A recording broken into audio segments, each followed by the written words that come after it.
ہندوستان میں ایک ہندو تھا، کریانے کی دکان ہے، سامنے مسجد ہے۔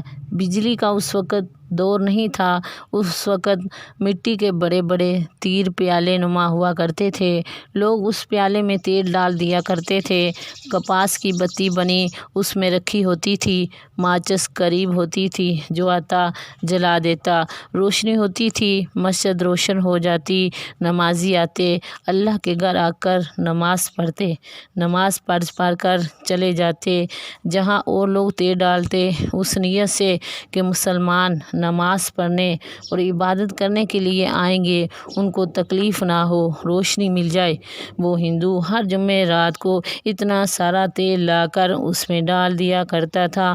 واقعات میں لکھا ہے کہ وہی تیل پورا ہفتہ چل جایا کرتا تھا۔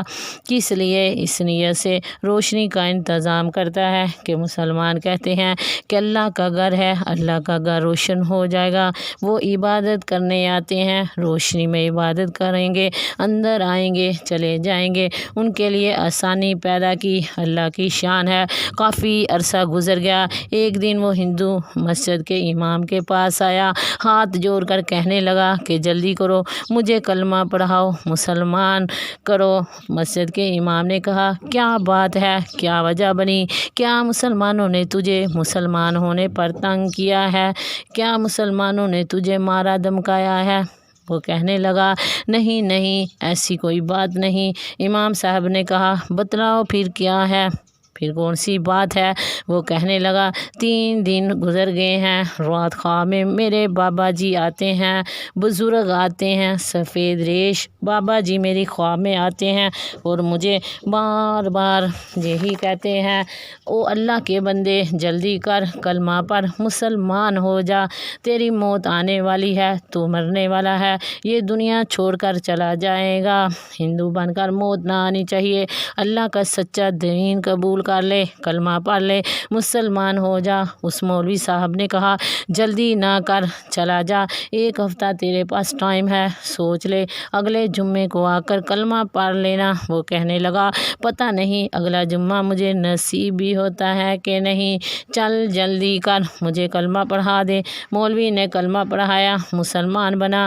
اللہ کی شان ہے، اس کی موت آ گئی، اگلا جمعہ نصیب نہ ہوا۔ اللہ نے مسجد کے چراغ ڈالنے کی برکت سے، لوگوں کے لیے روشنی کے انتظام کرنے کی وجہ سے اللہ نے اس عمل کو قبول فرمایا، کلمے والی موت نصیب فرمائی، ایمان نصیب فرمایا، مسلمانوں والی موت نصیب فرمائی۔ عرض کرنے کا مطلب یہ ہے کہ معلوم نہیں پروردگار عالم کو کون سی نیکی پسند آ جائے۔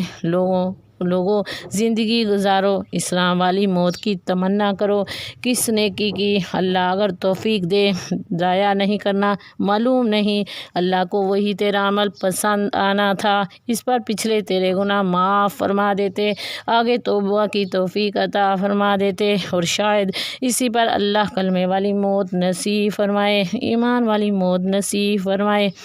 تو بحیثیت انسان ہمارے اندر انسانیت ہو، بحیثیت مسلمان مسلمانیت ہو، بحیثیت امتی رسول صلی اللہ علیہ وسلم سے سچی محبت ہو، سچا عشق ہو، سچی تابع داری ہو، بحیثیت امتی رسول صلی اللہ علیہ وسلم سے سچی تابع داری، اور وہ اس لیے ہو کہ مجھے اور آپ کو آج معلوم ہی کوئی نہیں، اللہ نے ہمیں حضور صلی اللہ علیہ وسلم کا امتی بنا دیا۔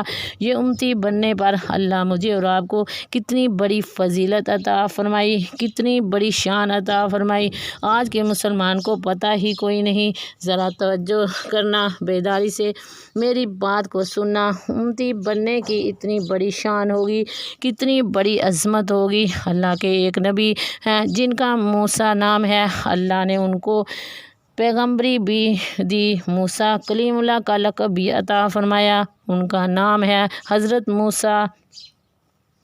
جھولی پھیلائے کھڑے ہیں، اے پروردگار آپ مجھے نبوت عطا فرمائی، آپ کی بڑی مہربانی، آپ نے پیغمبری عطا فرمائی، آپ کی بڑی مہربانی۔ کوہ طور پر جاتے ہیں، اللہ سے ہم کلام ہوا کرتے ہیں، آسمانی بھی عطا فرمائی، آپ کی بڑی مہربانی۔ اللہ نے مجھے رسالت عطا فرمائی، آپ کی بڑی مہربانی۔ لیکن اے میرے پروردگار، میری درخواست ہے کہ میں جھولی پھیلائے کھڑا ہوں، میری جو تمنا ہے یہ تاج نبوت لے لو، میری یہ رسالت لے لو، یہ شریعت لے لو، یہ کلیم اللہ ہونے کا شان لے لو، تمام کی تمام عظمتیں واپس لے لو، لیکن میری یہ تمنا ہے کہ مجھے اپنے اس نبی آخری نبی کا مجھے امتی بنا دو۔ حضور صلی اللہ علیہ وسلم کا امتی بننے پر کتنی بڑی فضیلت ہے۔ اللہ رب العزت سے فرمایا کتنی بڑی عظمت اور شان فرماتے ہوں گے، کبھی سوچا کرو۔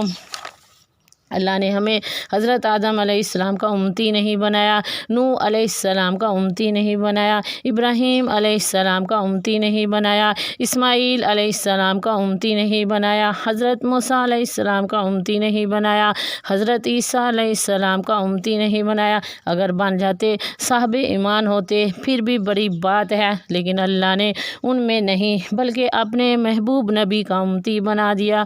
قرآن مجید میں بے شمار مقامات پر میری اور آپ کی تعریف بیان کی، بحیثیت انسان ہونے کی، بحیثیت مسلمان کی امتی ہونے کی۔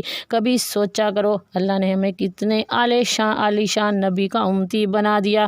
آپ کو میں اپنے نبی کی شان کیا بتلاؤں۔ اللہ رب العزت حضرت آدم علیہ السلام سے عیسیٰ تک تمام کے تمام نبیوں کو جتنی بھی فضیلتیں عطا فرمائی، جتنی عظمتیں عطا فرمائی، اللہ نے ان تمام نبیوں کی فضیلتیں اکٹھی کی اور محمد رسول اللہ بنا دیا۔ ہر نبی کو ایک ایک، دو دو، چار چار کر کے فضیلتیں، جو معجزات، جو کمالات عطا فرمائے، اللہ نے وہ سارے اکٹھے کر کے حضور صلی اللہ علیہ وسلم کو عطا فرمائے، اور اسی طرح نہیں بلکہ ان میں لاکھوں مرتبہ اضافہ کر کے تمام معجزات حضور صلی اللہ علیہ وسلم کو عطا فرمائے۔